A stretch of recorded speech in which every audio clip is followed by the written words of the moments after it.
ॐ अस्य श्री पंचमुख हनुमत्कवचमन्त्रस्य ब्रह्मा ऋषिः गायत्री छन्दः पंचमुख विराट हनुमान् देवता ह्रीं बीजम् श्रीं शक्तिः क्रौं कीलकम् क्रूं कवचम् क्रैं अस्त्राय पटे इति दिग्बन्धः।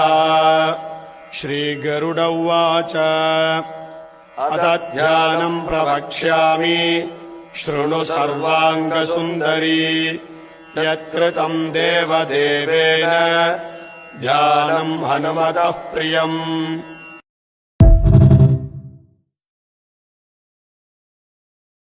Download ShareChat.